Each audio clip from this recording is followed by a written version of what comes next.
I didn't really know what it was, and I was so flummoxed because we've never in all our 20 years heard anything like it, and we didn't know where it was coming from because the visibility was so bad. I can honestly say that squall goes up into our top 3 worst squalls ever encountered at sea. When we last left you, we were enjoying the tourist delights of Karimunjawa, an island in an archipelago in the middle of the Java Sea. The weather had been going through some changeable patterns, but with more southeasterlies predicted, it was time to head to Belitung, 230 nautical miles to the northwest. Here's a screen grab of the weather coming in the next few days. There are a couple of things to note here. Firstly, that calm, heading in a southeasterly direction. Secondly, you see the wind comes round to a northeast direction. What could this mean? We were about to find out. On the first day, despite the overcast weather, the going was good. Leaving the lee of Karimunjawa, the winds picked up and we had a great day's sail, with the Yankee poled out to port or starboard depending on the wind angle. We've had a very nice couple of days at Karimunjawa, which is the main island of a group of islands, which is actually a sort of national park here. Great anchorage, quite a modern hip town with a few touristy things to keep the Westerners occupied. And I'd say if you were travelling through Indonesia, I would recommend coming here actually. And I think if we had more time, we could spend quite a few weeks just milling around the different islands here. I don't know how many of them are anchorable, but there are quite a few. What you can see though is that it's a little bit overcast today, which is a bit of a shame, but light winds at the moment, and we are about to now do our big trip up to Belitung. So once we reach our next waypoint a few miles away, in between the last 2 islands here, it's what, 230, 240 miles to Belitung, so probably 2 days, 2 nights at sea.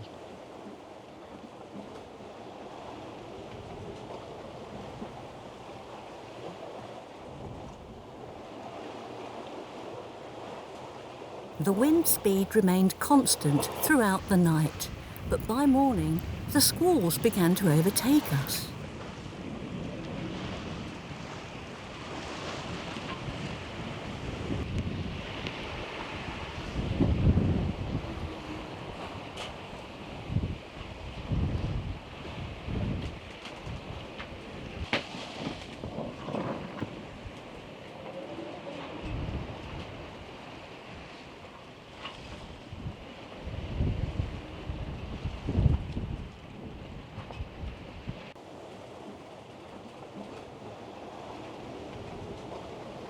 At this point, the wind direction became more variable, and we were moving the poled-out Yankee from side to side more frequently.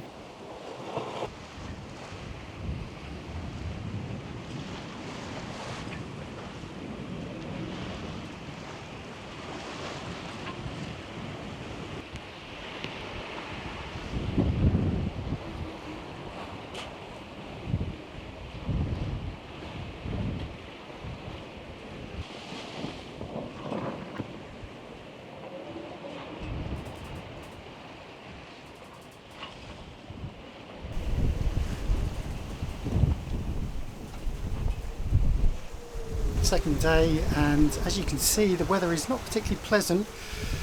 It's been raining and squally since this morning, and we had the headsail pulled out. We're doing 8 knots constantly, so the headsail was flogging a little, so I've taken the headsail in, taken the mizzen in. We're just back down to 6.5, 7 knots now.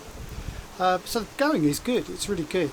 The only problem we've got is that because we've had the autopilot on all night, the battery has obviously run down and we can't charge it up because there is no sunshine. I got the generator out, I managed to run the generator for about a minute before it started raining. So I'm just hoping that we've got just enough juice just to get us out of this squall, and then maybe when we get a bit of a dry patch, we'll run the generator.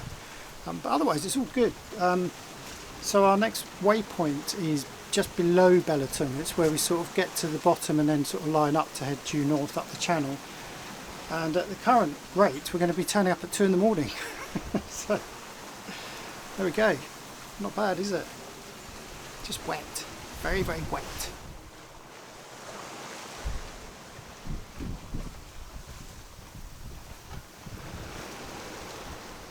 As night fell, we could see bright lights from fishing boats over the horizon, reflecting into thick, dark clouds. A big front was approaching us. This is our second night at sea, and we've been making really good progress today actually. You may be able to hear in the background the sound of the wind, which is, as predicted, it's hitting up to, well, I don't know, of course we don't have our wind speed, but it's got to be a good 20 odd knots. Hitting speeds of over 9 knots, and in fact I ended up putting a reef in the head sail in the mizzen because we were being overtaken by another front. The whole of today has literally been squalls after squalls after squalls. Very grey, no one else around. It's been quite a lonely trip. Anyway, we are now sort of 25-30 miles from the base of Belitung. It's not even midnight yet, so we're ahead of schedule. But we've got to get up through the channel as well. So anyway, I'm hoping that by the time we hit that channel it will be light. So yeah, doing well. It's got quite busy again as well. Obviously we've got traffic that's coming down from Belitung, from Kalimantan, around Belitung, plus of course the fishing boats. We've seen many fishing boats, most of them at distance. And in fact what you tend to see is they light up the horizon at night time. Quite interesting when you see big dark clouds above them, and the underneath of those clouds are lit up by the bright lights of the fishing boats that you can't see because they're over the horizon, but it creates a very strange effect. And it's a new moon, so we have no moonlight either. Yeah, a bit busy, but otherwise there's not much to show you really, apart from my ugly mug under a red light at night time, because there is no light out here. So yeah, AIS targets, transits, the usual thing, and enjoying a really damn good sail. Remember that shift in wind direction we talked about earlier? It showed the wind coming round from the northeast, which didn't make sense, and we wondered what it all meant. At 12 o'clock I took my watch to give Jamie some well-earned sleep, and above me I could see stars. A few were blanking out, but mostly it was fairly benign. It was very straightforward. But as the night wore on, as the watch got longer, those stars went out, and in their place was a huge bank of clouds. By 2 o'clock I was pretty tired and was relieved when Jamie came up to deal with the clouds, the disappearing stars, and allow me to get some sleep. Once up on deck I knew that we needed to jibe. I felt a bit bad for Liz because of course by this time she was feeling pretty tired, but we needed a more manageable sail plan. So in order to jibe, what we needed to do was to furl away the Yankee, unclip the pole, the spinnaker pole, and then bring the pole back in before then clipping it to the other side to furl out the Yankee. Well, no sooner had I managed to clip the pole back to the mast, the heavens opened. We were hit by a squall and the visibility dropped to 50 metres. Manoeuvrability was okay, but we needed to do something just to depower the boat. It was gusting, but it was manageable. We were also worried about the traffic, because there was quite a lot of traffic going around us, particularly in front of us as we were getting closer to Belitung. So we took away the mainsail. That just depowered slightly, and we pulled out a reefed Genoa. We did it on the port side, which was good because the winds had shifted and it worked really well. It was then time for me to get back and try and get another little bit of a rest, while Jamie, I stayed in the cockpit to be honest with you because it was quite scary and I needed to be there just in case he needed me, but Jamie carried on, and he held the boat firm as we went through this squall and this rather nasty inability to see what was in front of us. At this point the seas had been around 1.5 metres and the sailing was pretty comfortable. But I was suddenly aware that in the space of literally seconds the seas had climbed up to 3 metres and we were now being soaked by sea spray, surrounded by some pretty big waves, and that could mean only one thing, and sure enough we were hit by a massive squall. I was vaguely aware that there was now perhaps a little bit too much Yankee out. It wasn't unmanageable, but this new wind speed and direction meant that I could no longer maintain course. The autopilot gave up, and so I had to take the helm. With the wind now coming across the beam, those breaking waves accompanied by the constant flickering of lightning were becoming dangerous, so I had to turn and run with the seas.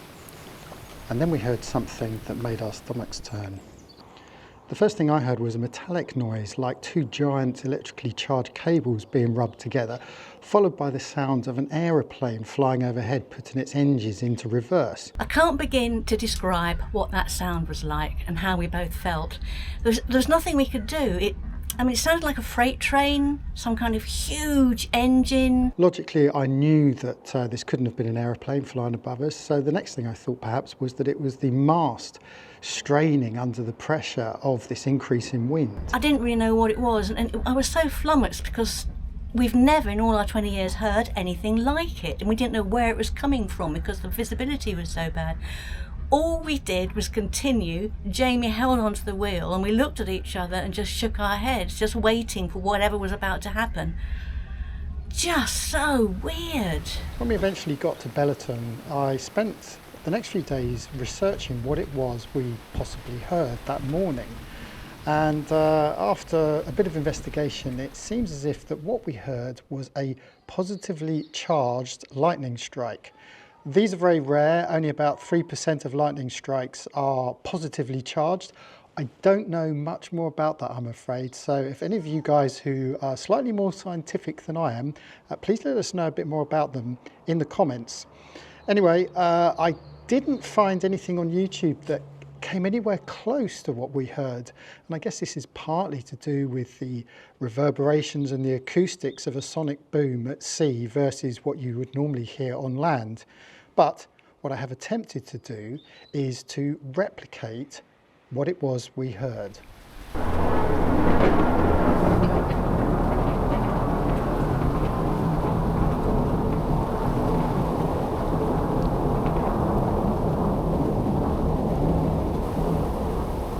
With the wind sensor at the top of the mast jammed, we didn't know the true speed of the wind that we were going through, and to some extent I was quite pleased about that because it meant there was one less thing to focus on and to worry about. We've been sailing this boat long enough to have a rough idea of what kind of wind we're getting, and you just have to poke your head outside the cockpit and you know what's going on.